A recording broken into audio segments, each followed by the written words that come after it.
하느님께서 구원하실 수 없는 7가지 유형의 사람들, 비오 신부님의 긴급한 경고 사랑하는 형제자매 여러분, 오늘 여러분과 나눌 이야기는 어쩌면 하느님께서 바로 당신에게 전하고 싶으신 아주 중요한 영적 경고일지도 모릅니다. 혹시 신앙생활을 하면서 하느님께 더 가까이 다가가려 노력함에도 불구하고 무언가가 끊임없이 당신을 그분에게서 멀어지게 만든다고 느껴본 적 있으신가요? 가슴을 짓누르는 깊은 무거움, 내 영혼이 어딘가 잘못되어 있다는 불안감을 느껴보신 적은 없으십니까? 만약 그렇다면 지금부터 제가 전해드릴 메시지에 온 마음을 다해 귀 기울여 주시길 바랍니다. 오늘 저는 20세기 이탈리아의 위대한 성인이자 예수님의 오상을 몸에 지니셨던 파드레 비오, 즉 비오 신부님께서 남기신 강력한 메시지를 여러분과 나누고자 합니다.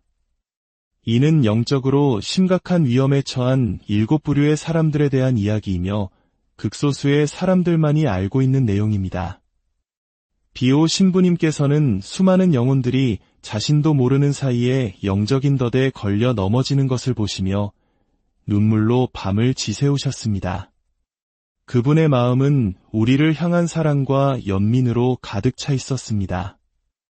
이 메시지는 단순한 이야기가 아니라 우리를 보호하기 위해 비오 신부님께서 당신의 모든 사랑과 지혜를 담아 남기신 절박한 경고입니다.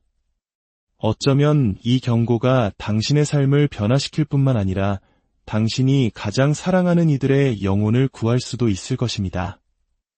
이 귀한 가르침을 듣기 전에 하느님의 은총이 더 많은 이들에게 전해질 수 있도록 좋아요와 구독으로 저희와 함께 해주신다면 큰 힘이 될 것입니다. 여러분의 작은 실천이 누군가에게는 큰 위로와 희망이 될 수 있습니다. 여러분의 가정에 주님의 평화가 가득하기를 빕니다. 이제 비오 신부님께서 밝히신 첫 번째 그룹에 대해 이야기해 보겠습니다. 바로 믿음을 거부하는 이들입니다. 이들은 단순히 하느님의 존재를 공개적으로 부정하는 무신론자만을 의미하지 않습니다. 믿음에 대해 마음을 완고하게 닫아버린 사람들까지 포함합니다. 비오 신부님께서는 불신앙이 영혼을 묶는 쇠사슬과 같아서 하느님의 빛을 보지 못하게 가로막는다고 말씀하셨습니다. 이들 중 다수는 악한 사람이 아닙니다. 그저 삶 속에서 겪은 실망이나 지적인 교만이 그들을 하느님에게서 멀어지게 만들었을 뿐입니다. 혹시 당신의 믿음이 흔들렸던 적은 없으신가요? 응답받지 못한 기도나 풀리지 않는 의문 때문에 하느님을 의심해 본 적은 없으신가요? 비오 신부님께서는 이러한 영적 싸움을 깊이 이해하셨습니다. 그분은 불신앙과 씨름하는 이들에게 진실한 마음으로 하느님을 찾는 사람을 그분은 결코 외면하지 않으신다고 상기시켜 주셨습니다. 믿음으로 돌아가는 길은 아주 작은 기도에서 시작됩니다. 주님, 저의 믿음을 더해 주소서. 제 삶 속에서 당신의 현존을 보게 하소서. 두 번째 그룹은 구원을 위한 다른 길을 찾는 이들입니다. 이들은 인간의 철학, 미신, 혹은 이교도적 믿음을 그리스도 신앙과 혼합하는 사람들입니다. 성당에 다니면서도 한편으로는 점을 보거나 교회의 가르침에 어긋나는 의식을 행하거나 참된 신앙과 모순되는 가르침을 따르는 이들입니다. 오늘날 한국 사회에서도 많은 분들이 신앙을 가졌다고 하면서도 사주나 운세에 의지하는 모습을 종종 볼 수 있습니다. 하지만 비오 신부님께서는 이 점에 대해 수정처럼 명확하게 말씀하셨습니다. 구원에 이르는 유일한 길은 오직 예수 그리스도뿐이라고 말입니다. 혹시 당신도 다른 영적인 수행법의 유혹을 느껴본 적이 있으신가요? 다른 믿음을 섞으면 더 큰 보호나 인도를 받을 수 있을 것이라 생각한 적은 없으신가요? 비오 신부님께서는 이러한 영적 혼란이 우리를 참된 구원에서 멀어지게 할 수 있다고 경고하십니다. 해답은 단순하지만 헌신이 필요합니다. 오직 그리스도 안에 있는 순수한 믿음으로 돌아가는 것입니다. 세 번째 그룹은 위선자들입니다. 이들은 마음은 하느님에게서 멀리 떠나 있으면서도 겉으로는 경건한 신앙인의 모습을 유지하는 사람들입니다. 비오 신부님께서는 위선자 한 명을 회개시키는 것이 스스로 죄인임을 인정하는 사람을 회개시키는 것보다 더 어렵다고 종종 말씀하셨습니다. 이들은 성당에 다니고 기도를 바치고 선행을 하지만 그들의 마음은 진정으로 하느님께 봉헌되지 않았습니다. 당신의 삶을 솔직하게 들여다보십시오. 당신의 외적인 행동과 내적인 신심이 일치합니까? 하느님께 더 가까이 다가가는 것보다 다른 사람들에게 거룩하게 보이는 것에 더 신경 쓰고 있지는 않으신가요? 비오 신부님께서 가르치신 참된 신앙은 하느님 앞에 정직해지는 것에서 시작됩니다. 네 번째 그룹은 스스로 의롭다고 여기는 이들입니다. 이들은 하느님의 자비가 아닌 자기 자신의 의로움을 신뢰하는 사람들입니다. 그들은 자신의 선행만으로 구원을 받기에 충분하다고 믿으며 모든 것이 하느님으로부터 온 선물임을 잊어버립니다. 성경이 우리에게 상기시키듯 우리 자신의 공로로 서려고 할 때 우리의 모든 의로운 행위는 더러운 누더기와 같습니다. 당신의 영적 생활을 생각해 보십시오. 당신의 선행을 하나하나 세고 있지는 않으신가요? 자신이 다른 사람들보다 낫다고 여기며 천국에 들어갈 자격이 충분하다고 생각하고 있지는 않으신가요? 비오 신부님께서는 수많은 영혼이 이러한 영적 교만에 갇혀 있는 것을 목격하셨습니다. 이에 대한 해독제는 하느님의 은총에 온전히 의지하는 것입니다. 진정한 거룩함은 하느님의 자비가 절대적으로 필요함을 인정하는 데서 시작됩니다. 다섯 번째 그룹은 성령을 모독하는 이들입니다.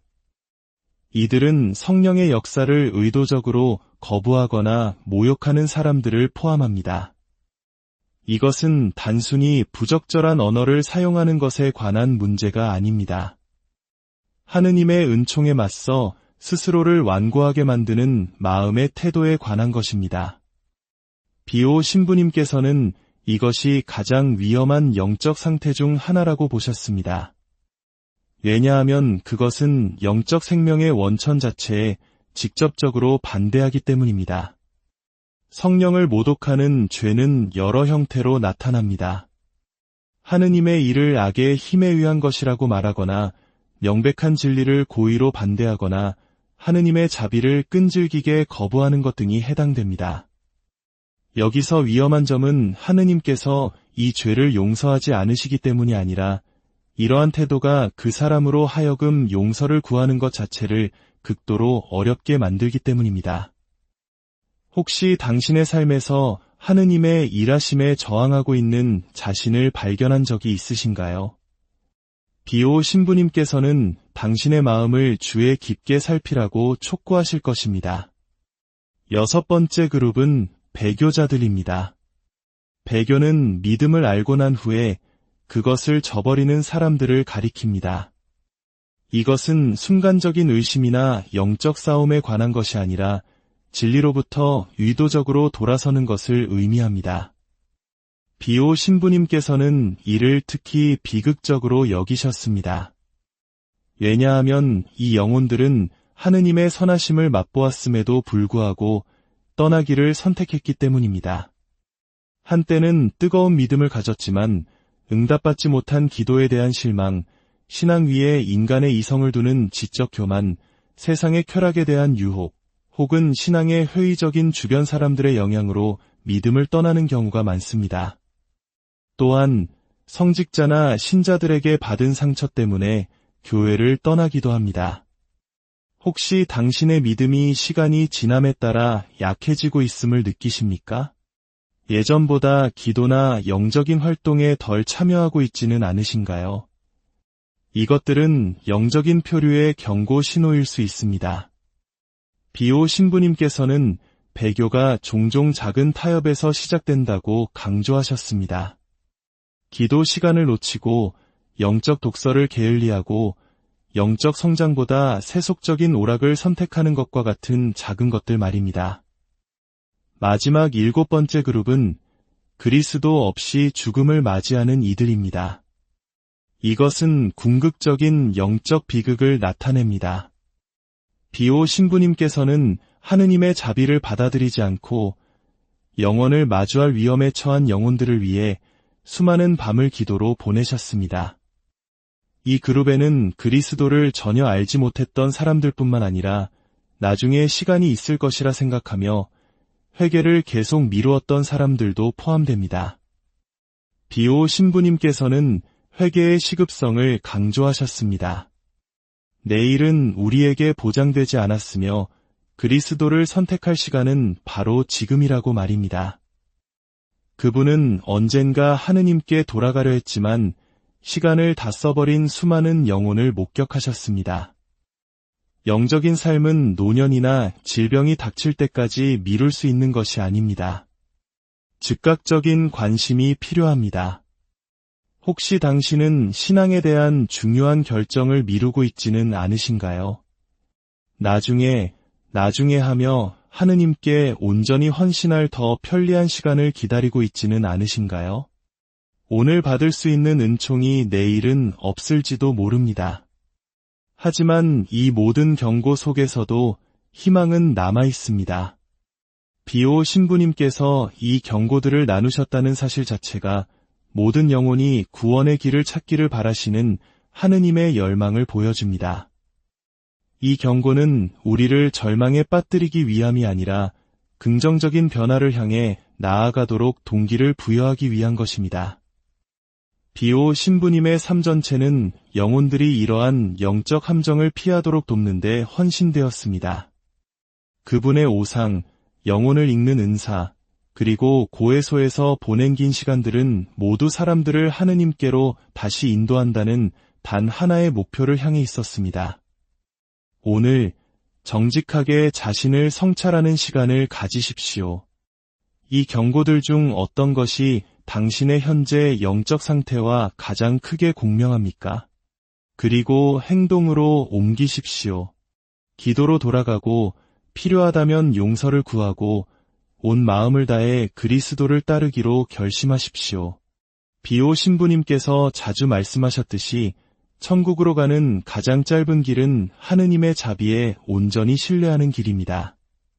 사랑하는 형제자매 여러분, 비오 신부님의 이 가르침이 여러분의 마음에 깊은 울림을 주었기를 바랍니다. 이 메시지가 당신의 영혼의 위로와 빛이 되었다면 감사의 마음을 댓글로 남겨주십시오.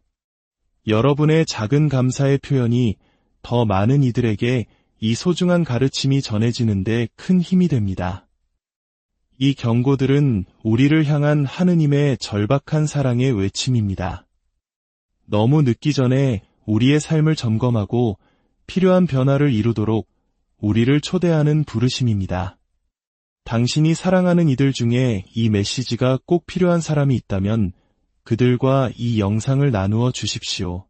그리고 무엇보다 이 가르침이 당신을 하느님께 더 가까이 이끌도록 하십시오. 그분의 자비는 언제나 우리의 나약함보다 크다는 것을 기억하십시오. 주님, 저희의 나약함을 아시오니 저희를 불쌍히 여기소서. 성비오 신부님의 전구를 들으시어 저희 모두가 당신의 자비 안에서 구원의 길을 굳건히 걷게 하소서. 우리 주 그리스도를 통하여 비나이다. 아멘.